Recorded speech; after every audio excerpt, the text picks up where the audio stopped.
अनुषा हो। म आर्ट्सको विद्यार्थी हो। अहिले म पढ्दैछु।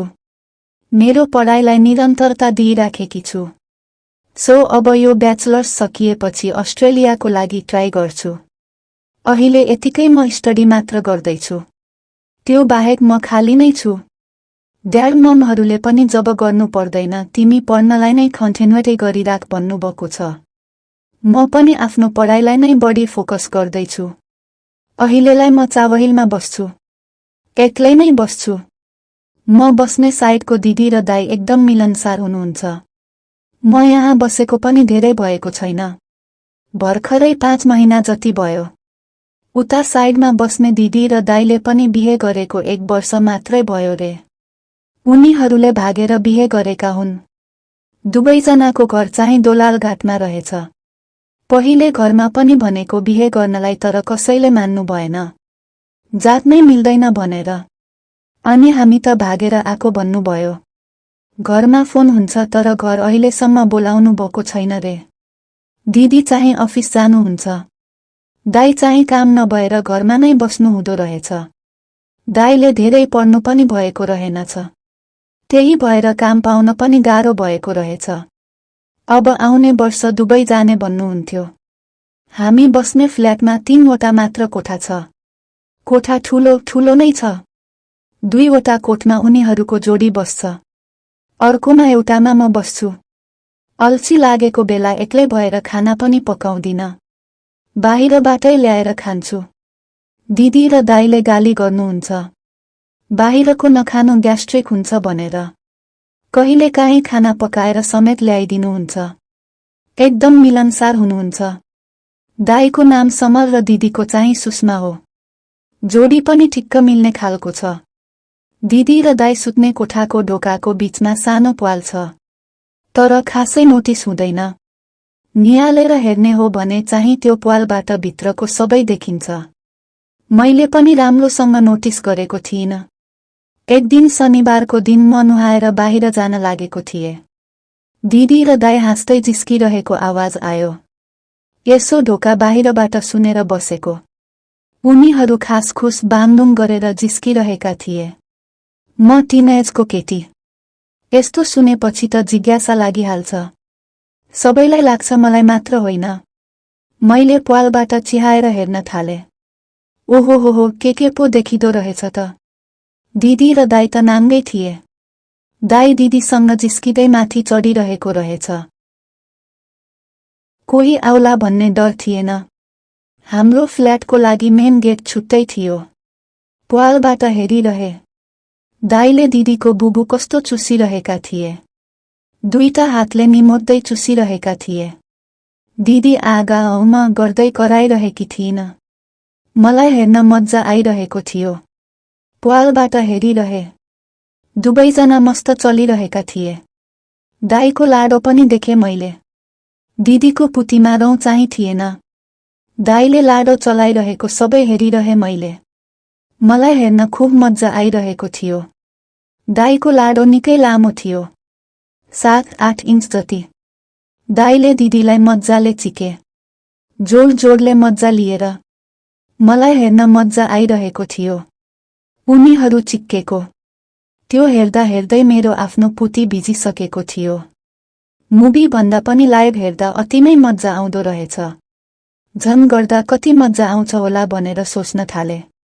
अहिलेसम्म चिकेको त थिइनँ। तर चिक्न मन थियो। बॉयफ्रेन्ड भए त चिन्थे भन्ने सोच्थे। मेरो अहिलेसम्म एउटा बॉयफ्रेन्ड पनि थिएन। मेरो साथीहरू कोही विवाहित थिए। अरू अविवाहित पनि थिए। तिनीहरू चिक्न भ्याइसकेको थियो। क्लासमा जहिले सुनाउँथे। बॉयफ्रेन्डले यस्तो गर्यो। बुढासँग यस्तो भयो। भन्दै सुनाउँथे। नसुनान भन्दा नि जबरजस्ती सुनाउँथे। कस्तो मज्जा आउँछ भनेर। त्यो दिन त मेरो मुनै बनिसकेको थियो दाइ र दिदीको हनीमुन हेरेर। त्यो राति मैले मुभी डाउनलोड गरेर हेरे। आफ्नो पुतीमा औँला छिराएर ट्राई गरे कस्तो हुँदो रहेछ भनेर। औँला छिराउनै सकिन। दाइ त दिनभरि घरमै हुनुहुन्थ्यो। म पनि घरमै हुन्थे। दाइ जिस्किनुहुन्थ्यो खुब। म पनि जिस्किन्थे। मलाई त्यो कुरा कोट्याउँ जस्तो लाग्यो। एक दिन मैले भनिदिए नै, तपाईहरूले अस्ति शनिबार चिकेको सबै देखे मैले भनेर। दाइले के देख्यौ र त्यस्तो भन्नुभयो? सबै देखे। तपाईले दिदीको बुबु चुसेको, पुतीमा लाडो छिराको सबै देखे। दाइसँग क्लोज भइसकेको थिए। भन्न नि केही अप्ठ्यारो नि लागेन मलाई। त्यो दिनपछि त दाइ खुब कस्तो कुरा गर्नुहुन्थ्यो मसँग। म नि गर्दिन्थे। गर्न नपाए नि गफ गर्न त के भो र भन्ने लाग्यो मलाई। मलाई दाइ प्रति नै फिलिङ्स आइसकेको थियो। भन्न चाहिँ सकिन। एक दिन यत्तिकै कुरा गर्दा गर्दै दाइले बुझिसकेको जस्तो लागेको थियो। हाँस्दै के भन्नु भइराखेको थियो। भोलिपल्ट दिदी अफिसको लागि निस्कनु भयो। आधा घण्टापछि दाइले मलाई फोन गरेर मेरो रुममा आऊ दिदी छैन भन्नुभयो। म दाइले बोलाउने बित्तिकै दाइको कोठामा गए। दाइ बक्सर लगाएर मात्र बस्नु भएको थियो। तिमीलाई मेरो हेर्न मन लागेको भन्ने होइन। फ्री छौ भने आऊ मेरो अङ्गालोमा। म नि दाइको अङ्गालोमा पुगे। एक अर्कालाई सुमसुमाउँदै दाइले मेरो लुगा कति बेला खोलिदियो केही पत्तो भएन। अङ्गालोबाट हामी एक अर्काको ओठले दाइले मेरो ओठमा किस गरिरहेको थियो। ओह, त्यो फिलिङ्स नै अर्कै थियो। मेरो बुबु चलाउँदै दुवै हातले दबाउँदै मसल्दै आमा खेलिराखेको थियो।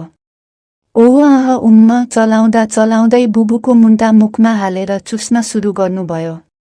आया बल्ल थाहा भयो कस्तो हुँदो रहेछ भनेर। बुबु चुस्दै तल नाइटो हुँदै पुतीमा गयो। पुती चलायो। आहो नाङ्गै थियौं हामी। त्यही पुती चुस्दै चलायो। उसको लाडो छिराउन थाल्यो।